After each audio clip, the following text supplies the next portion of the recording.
Bonjour à toi, formateur ou formatrice. C'est Nathalie.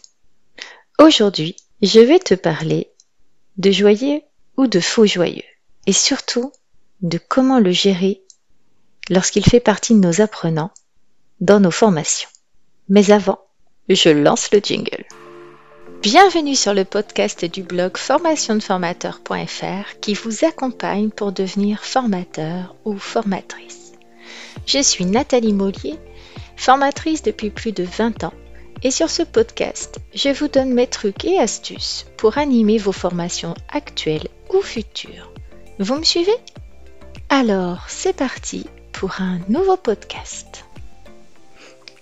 Alors, pourquoi je te parle de joyeux? Tout simplement parce que tu as peut-être découvert que je crée une série d'articles et une série de podcasts sur les attitudes majeures que tu vas rencontrer parmi tes stagiaires ou tes apprenants lorsque tu animes tes formations. Alors, j'utilise pour ma part en fait un outil de communication qui s'appelle les 7 nains de Blanche-Neige. Alors, cela permet en fait facilement d'identifier les attitudes de certains apprenants qui peuvent devenir difficiles pour le formateur. Alors, ces personnes ne sont pas difficiles par essence, ce sont des postures, d'accord? Ça veut dire que on n'est pas joyeux tout le temps, on n'est pas grincheux tout le temps.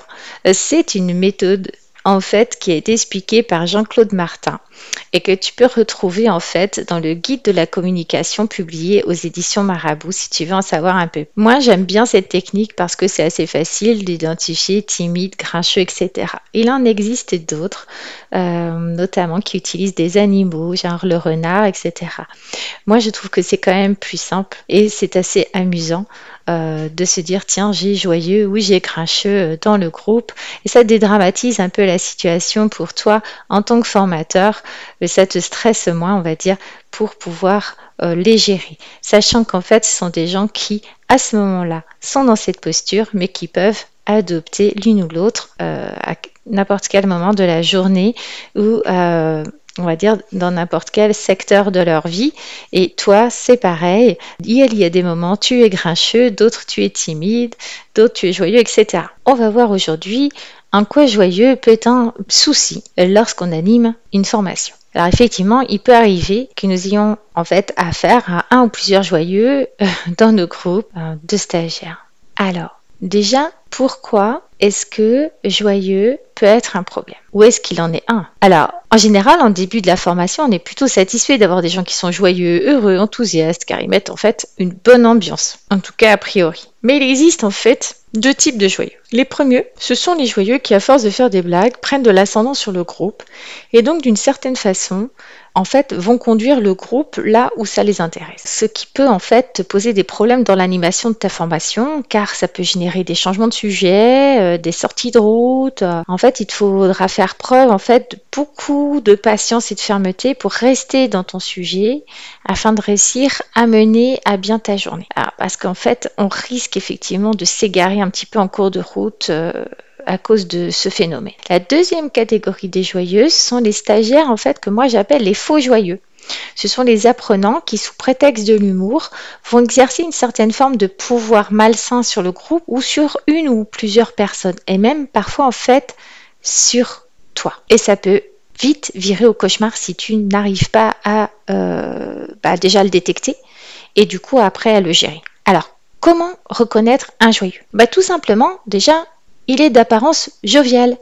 Il attire même de prime abord la sympathie, notamment dans les formations en interentreprise, car les autres stagiaires ne se connaissent pas et ont tendance à se tourner en fait plutôt spontanément vers les personnes agréables, ce qui est tout à fait humain, ceci dit. Alors, dans les formations en intra-entreprise, comme les stagiaires ou les apprenants le connaissent, eh bien, ils se comportent rapidement en meneur de groupe et peuvent parler à la place des autres et bien sûr, toujours sous le couvert de l'humour, bien sûr. Donc, si tu sais pas le gérer, il peut mettre un vrai bazar dans tes formations. Donc, les joyeux, ils ont toujours un mot pour rire, toujours une bonne blague. Malheureusement, celle-ci peut être au détriment d'un ou plusieurs apprenants, voire de toi. Alors, on débusque en général les faux joyeux de la façon suivante. C'est quand ils font une blague de mauvais goût, qui disent « Ah, mais je blague, fais pas cette tête-là !» Ou lorsque la victime essaie de se défendre, ils répondent en général oh, de toute façon, toi, t'as pas d'humour, on peut rien te dire, tout de suite, ça part en live. Alors, de ce fait, c'est en fait la victime qui se sent coupable d'être trop sensible et c'est limite si c'est pas la victime qui va lui faire des excuses. Donc, la deuxième chose à savoir, c'est connaître la raison ou les raisons pour lesquelles Joyeux agit ainsi. Alors, un joyeux normal, on va dire, première catégorie.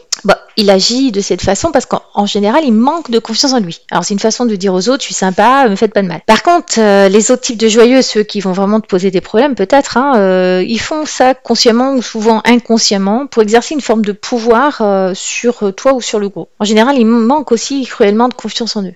Donc, c'est important que tu gardes ça à l'esprit parce que ça va t'aider ensuite à mettre en place des petites astuces. Alors, que faire face à joyeux ? Alors d'abord, je vais décortiquer que faire face à un joyeux sympa, puis dans un deuxième temps, je vais décortiquer ce que tu peux faire face à un faux joyeux. Et bien sûr, dans les commentaires du blog, n'hésite pas à me faire part de toi, ton vécu, de comment tu as géré la situation, etc. Parce que bien évidemment, ce sont mes trucs et mes astuces à moi, puis que j'ai nourri grâce aux lectures que j'ai faites à droite et à gauche. Mais ceci dit, je suis toujours contente d'échanger avec mes lecteurs et mes auditeurs. Alors, face à un joyeux sympa, qu'est-ce qu'on va faire ? Alors, malheureusement, en fait, même si ces blagues, elles sont drôles, eh bien, il est préférable d'éviter de rentrer dans son jeu, par exemple, en riant à gorge déployée. Parce qu'en effet, s'il voit qu'il a du succès avec toi, eh bien, il va continuer. Et puis, il va persévérer dans ses blagues, parfois pourries. Par conséquent, c'est toi, en fait, qui perds la main sur l'animation de ta formation. Et la problématique, c'est que ces intermèdes rigolos, s'ils sont trop nombreux, risquent de faire perdre le fil de l'animation aux apprenants et également parfois à toi-même. Alors, je te conseille juste de sourire si tu trouves la blague sympathique, de remercier Joyeux pour sa blague, et puis de revenir immédiatement à ce que tu étais en train de dire en utilisant la reformulation. Cela lui montrera que c'est quand même vous qui tenez les rênes et que même si vous êtes sympathique, il y a des limites à pas franchir. Alors, par exemple, après une blague de Joyeux, tu peux dire un truc genre eh bien, je vous remercie Joyeux pour cette blague, mais revenons à nos moutons. N'oublions pas que l'essentiel dans ce que je viens de dire précédemment, c'est de blablabla. Donc tu vas faire ça assez régulièrement, mais pas trop souvent parce que Joyeux va vite comprendre que avec toi, t'es sympa, mais pour autant, c'est pas lui qui mène la barque. Alors, que faire face à faux joyeux ? En effet, certaines fois, les blagues de joyeux, elles sont pas drôles du tout. Car on se doute qu'en arrière-plan, ils visent directement ou indirectement une personne ou une catégorie de personnes situées dans la salle. Alors, il en sera ainsi pour toutes les blagues sexistes, raciales, homophobes ou autres, même si elles sont assorties de ah, mais je blague, mais fais pas cette tête-là, ah, mais non, mais on peut plus rien dire maintenant, avec le politiquement correct, le MeToo, le machin, non, ça se dit pas. Voilà, c'est tout. Alors moi, je te conseille de rester ferme parce que et là, en fait, plus que tes paroles, en fait, ton non-verbal est très important. Car il faut surtout pas sourire à ce genre de blague, même si elle est complètement stupide et que franchement, ça te sort par les yeux. Il est hors de question, en fait, de rentrer dans son jeu et qu'il remarque d'une façon ou d'une autre, soit ça t'exaspère, soit ça te fait quelque part rigoler aussi. Non, sinon, ça signifie qu'en fait, tu cautionnes son comportement. Et donc là, il va continuer pendant toute la formation, ce qui va en fait générer forcément un malaise dans le groupe et une difficulté pour toi à mener à bien ta mission, voire plus qu'un malaise, ça peut générer carrément des conflits puisque tu le verras dans mes articles ou tu l'entendras dans mes autres podcasts, mais forcément, tu n'as pas que joyeux. Comme attitude dans tes formations, tu vas avoir des gens qui vont se positionner en grincheux, en prof, en atchoum, en timide, etc. Alors ne t'énerve pas pour autant, parce que c'est également rentrer dans son jeu. Si tu t'énerves, si tu montes ton exaspération, en fait, ça va lui montrer que tu contrôles pas tes émotions. Donc il va sentir quelque part que qu'il t'a touché ou qu'il t'a blessé. Et il se sentira gagnant. Parce que là, faux joyeux, c'est une forme de manipulation. Donc crois-moi, malheureusement, du coup, il va continuer et il se réjouira intérieurement, en fait, de te faire dégoupiller ou sortir de tes gonds devant tout le monde. Parce que là, il va te faire perdre la face. Alors, par exemple, après une blague que tu estimes inadaptée de la part de Joyeux, tu peux dire un truc du genre « Je vous remercie, Joyeux, de vouloir mettre de l'ambiance. Toutefois, sachez que je ne cautionne pas ce genre de blague, que je la trouve déplacée. Maintenant... revenons à nos moutons, n'oublions pas que l'essentiel dans ce que je viens de dire précédemment, c'est de blablabla. » Tu vois que j'ai juste adapté la phrase que j'ai donnée tout à l'heure. Ça, c'est des mots-clés, c'est des phrases clés que moi, je me note et que je répète avant. Alors maintenant, c'est vrai que je les connais plutôt par cœur, à force de les pratiquer, parce que ça m'est arrivé malheureusement de rencontrer ce faux joyeux et même parfois, même une fois, d'être un peu tombée dans le panneau en m'agaçant, en fait. Et là, j'ai vu que finalement, c'était ce que la personne cherchait à faire. Et donc, j'ai dû prendre beaucoup sur moi pour gérer la situation. Alors, que faire ou que dire lorsque faux joyeux te balance ou balance à sa victime? De toute façon, vous n'avez pas d'humour. Ah ben alors là, je vais te donner un outil que j'ai utilisé à plusieurs reprises et puis qui va fonctionner pour moi en fait à chaque fois. Moi, j'ai dit toujours simplement et fermement. Ah bah effectivement, là sur ce thème, je n'ai absolument pas d'humour. Et croyez-moi, ça fonctionne, hein. En général, c'est le groupe qui rigole devant la tête de joyeux. Parce que c'est lui qui est pris au dépourvu. Parce que quand il te dit vous n'avez pas d'humour et que tu dis effectivement j'ai pas d'humour sur ce sujet-là, ça me fait pas marrer, eh bien là c'est toi qui es gagnant et lui en fait il vient de perdre la face. Donc sache que le groupe attend que tu le protèges, même s'il va jamais te le dire directement. Alors, là, j'ai fini un petit peu de te parler de joyeux. Bon, il y aurait plein d'autres choses à dire, mais comme je suis très bavarde, ça pourrait durer des heures. Ce que je préfère, c'est qu'éventuellement, on échange des commentaires. Et puis, moi, je vais te dire quelques astuces générales, en fait, quelques petites choses à faire de façon, en fait, générale face à un apprenant qui est difficile. Parce que, de façon générale, face à un apprenant dont le comportement ou l'attitude te semble difficile, je vais te recommander une stratégie assez simple qui marche en général, c'est de rester calme, c'est de faire preuve d'autorité tranquille, c'est de te servir éventuellement du groupe pour rebondir en posant une question à quelqu'un d'autre, en faisant en fait un peu comme si joyeux sur le moment n'existait pas trop.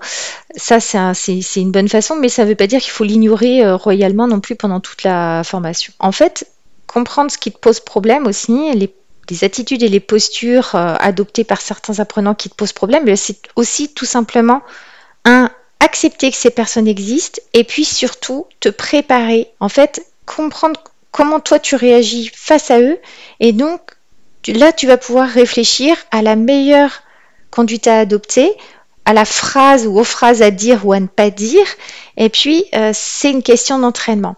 Effectivement, en tant que formateur, comme on est dans l'exemplarité, la neutralité et la bienveillance, on ne peut pas se permettre d'être complètement spontané et naturel et d'envoyer paître les gens comme ça. Je pense comme ça à un de nos anciens présidents qui avait comme ça dit à quelqu'un casse-toi pauvre con. Je crois que c'était quelque chose comme ça. Ça a choqué pourquoi? Ça a choqué parce que en fait, il a l'image d'un président. Sinon, voilà, je veux dire, n'importe quelle personne qui dit ça à un autre, on dit bon, il est mal luné aujourd'hui, mais on n'en fait pas toute une montagne. Mais comme, alors c'est pas la comparaison avec un président, forcément, il n'est pas évidente, hein, elle est un petit peu peut-être exagérée pour certains, mais ce que je veux dire, c'est que comme on est le formateur ou la formatrice, on doit faire preuve aussi d'exemplarité. Donc, on ne peut pas se permettre d'être vulgaire et d'envoyer paître les gens comme ça, en leur disant des choses genre dégagez ou vous faites d'accord? Voilà, j'espère que ces petites astuces pour gérer joyeux et faux joyeux t'auront aidé. Si tu as des choses que tu souhaites partager avec moi, je serai ravie d'échanger dans les commentaires du blog. Et puis, je te dis à bientôt pour le prochain podcast. Merci de m'avoir écouté. En complément de ce podcast, j'ai écrit un article détaillé sur ce sujet que je vous invite à lire sur mon blog formationdeformateur.fr. Encore merci pour votre attention. Je vous dis à bientôt pour un prochain podcast du blog formationdeformateur.fr. En attendant, n'hésitez pas à vous rendre sur le blog pour consulter les derniers articles et pourquoi pas vous abonner pour ne rien rater. Et si vous avez aimé ce podcast, vous pouvez me laisser un avis et une note. À très vite.